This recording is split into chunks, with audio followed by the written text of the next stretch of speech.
तर त्या डिपार्टमेंटवाल्यांवरती देखील गुन्हे दाखल झाले पाहिजेत. ते आम्ही म्हणत नाही का ऍक्ट्रेसिटी दाखल करा, पण त्यांनी ज्या पद्धतीचे गावाला न विचारता लोकांना विश्वासात न घेता आद्य क्रांतिकारक राघोजी भांगरेंचा जो पुतळा त्या ठिकाणी त्यांनी विध्वंस केला, चौथारा पूर्णपणे त्या ठिकाणी जेसीबी लावून जेसीबी लावून पाडला. त्याच्यानंतर आद्य क्रांतिकारक राघोजी भांगरेंचा जो पुतळा होता तो पुतळा एका घाणीच्या ठिकाणी त्या ठिकाणी नेऊन ठेवला. अशा प्रकारे त्यांनी जो काही अवमान केलेला आहे त्या अवमानाच्या बद्दल आम्ही सर्वजण या ठिकाणी पोलीस स्टेशनला या ठिकाणी आलेलो होतो. आणि इथं आल्यानंतर काम चालू आहे. पीडब्ल्यूडी डिपार्टमेंटने त्याची या ठिकाणी टेक्निकल सँक्शन घेतली, प्रशासकीय मंजुरी घेतली, वर्क ऑर्डर घेतली. प्रत्यक्षात वर्क ऑर्डर जोडून काम सुरू झालं. काम सुरू होत असताना अपेक्षा ही होती का आपले जे डेप्युटी इंजिनियर आहेत त्यांनी त्या ठिकाणी जावं, त्यांनी साईट दाखवावी, लाईन आउट द्यावं आणि मग काम सुरू व्हावं. परंतु अशा पद्धतीने कुठल्याही प्रक्रियांना न जुमानता कोणीतरी कोणाच्या तरी सांगण्यावरून या पुतळ्याची विध्वंस केलेला आम्हाला त्या ठिकाणी पाहायला भेटतंय, विक्रमरा केलेली पाहायला भेटते.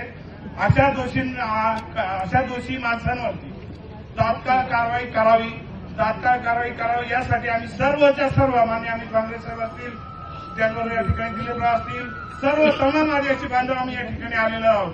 का आम्हाला त्या आमच्या आद्य क्रांतिकारक राघोजी भांगरेंचा झालेला अवमान या ठिकाणी पावत नाही. त्याच्यामुळे तमाम आदिवासी बांधव या ठिकाणी रस्त्यावर आलेला आहे.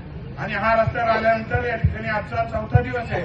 चौथा दिवस झाल्यानंतर देखील तपास प्रक्रिया प्राथमिक स्तरावरती आहे. हे आम्हाला कुठेतरी खेळ वाटतो. या गोष्टी तात्काळ याच्यावरती विशेष पोलीस पथक तैनात करावं आणि जे संबंधित आरोपी असतील त्यांना फरफटत घेऊन या ठिकाणी पोलीस स्टेशनमध्ये आणावं आणि पोलीस स्टेशननी ज्या कायद्याच्या चौकटीत जे गुन्हे आहेत ते गुन्हे दाखल करावं ही आमची या ठिकाणी मागणी होती. त्यानंतर पीडब्ल्यूडी डिपार्टमेंटने या ठिकाणी अद्यापर्यंत खातरमात्र उत्तर देतं दिसत का ज्यावेळेस त्या एखादी साईट सुरू होते त्या साईटची संपूर्ण जबाबदारी संबंधित विभागावरती असते.